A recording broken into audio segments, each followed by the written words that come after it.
Hey, it's Julie. Welcome back to our series on setting up a Syntropic Agroforestry system completely from scratch. So today is kind of a, I don't know if it's going to be a fun day, but it is going to be kind of a Minecraft in real life type of day. We're going to be terraforming the ground basically.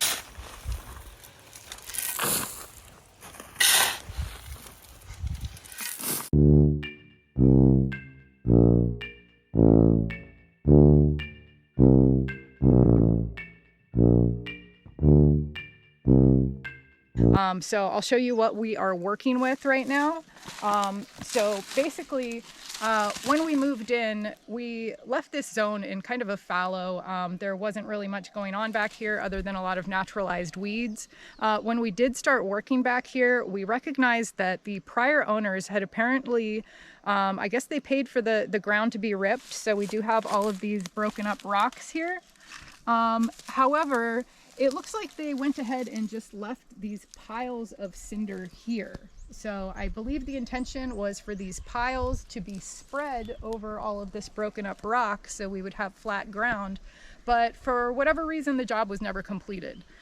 So that's something that we're going to have to do today. It's going to be quite a bit of work. We do not have machine access to get back here, so we're going to be doing all of this by hand.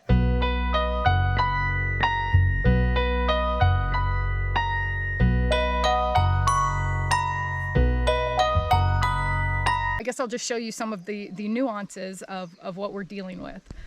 So first off, in this pile, we have a tree planted that we probably want to preserve. It is an India or African strawberry. So once we start breaking down that pile, we are probably going to try to preserve as much of the roots as we can in that and transfer it to a pot until we find a better home for it.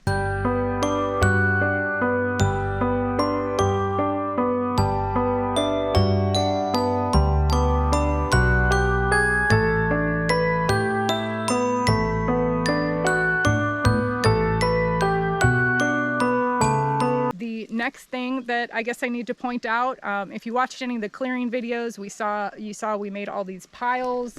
Unfortunately, a lot of these piles are going to be in our way for spreading this material and also in our way for actually setting up the agroforestry rows. So again, we're going to be playing this game of musical piles. We're going to try to move them to somewhere where we won't have to move them again until we set up our rows. So that's going to be part of this procedure. It is a little frustrating because, as you can see, our piles are getting pretty high and we just don't have a lot of space to move them to. But we're going to be working on that as we go.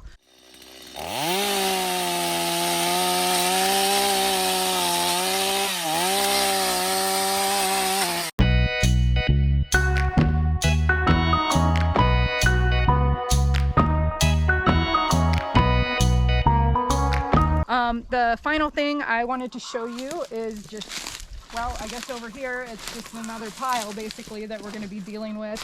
That pile of autograph tree. So that is a very invasive tree. That pile may be trying to root into the ground as we speak. So that we're going to have to pay special attention to. We probably want to get that maybe up off the ground a little bit if we can, so it will dry out and die. And then underneath that, we're going to be kind of fighting that plant for a long, long time. It was cut to the ground, but it's probably going to resprout and resprout and resprout. So that's going to be kind of an issue going forward with our agroforest. All right, I want to just show you quickly the tools we'll be using. We're kind of going to play it by ear and see how everything goes, but primary tool always working in the rock here is our pickaxe. So this is what we'll be using to break up those piles. They are starting to get like some roots of ferns and other small type of plants in there. So we're definitely going to need to use this to break it up.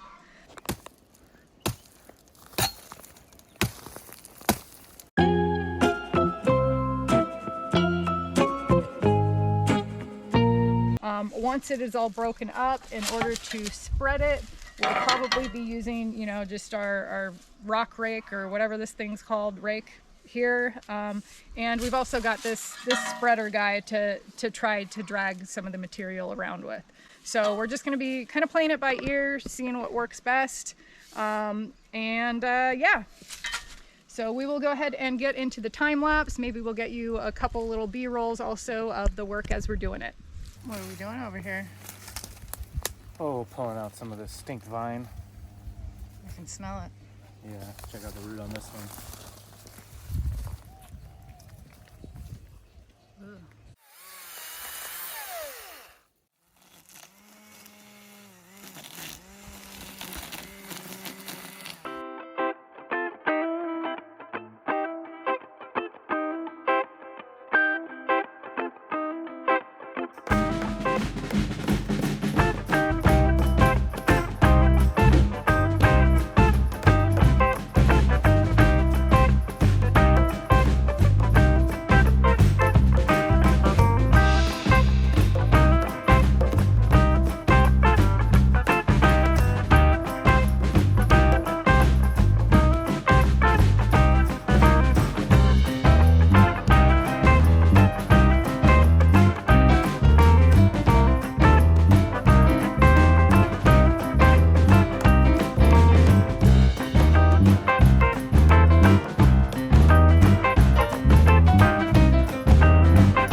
So we are done with the spreading of material, moving material around. So a couple things that I would like to point out here. So first off, we did end up moving our piles. They were all there were a couple still in the way of where our rows were going to be set up. So this one we got moved and we actually got shredded. So this material is all ready to just go on the edge of a row as soon as we get it set up. Another thing I wanted to point out that was actually kind of cool, we did notice that there was a couple inches of organic material, kind of soil that was starting to build up on the top of these piles. So this was basically all over the piles, was just this nice material. So what we did with this when we came across it, these clumps, we would kind of just toss them into where we were expecting the rows to be. We did go stand on one end and the other end and get kind of an idea of where the rows actually were going to be, so that we could go ahead and kind of focus our material on those spots. Next thing I would like to point out, I guess, if we come on over here, and you know, the ground, it's not perfectly even, but this kind of like rolling terrain is fine as long as we can get a wheelbarrow around. That's really kind of our main goal. But over here, we did end up just entirely moving that pile of autograph. So we got that completely out of the way over there. So that's going to be kind of our watch pile now to make sure that that does not start growing. And then we're also going to have to continue to watch the autograph stumps, because those will probably be resprouting over and over for quite some time. Other than that, I believe that's pretty much it. Next video is going to be getting into clearing back there. Oh yes, don't want to forget, this took us about 6 hours total with 2 people, and we're estimating that it was probably around maybe 8-ish tons of cinder. That's kind of based on loads that we've actually had delivered for other projects. So 8 tons of material, 6 hours, didn't seem too bad. Just seemed like kind of good exercise. I don't know what to do with my hands. Anyhow, if you enjoyed this video, go ahead and give it a like, subscribe if you haven't already, and if you have any questions or comments, go ahead and drop them down below. We'll see you in the next one. Take care.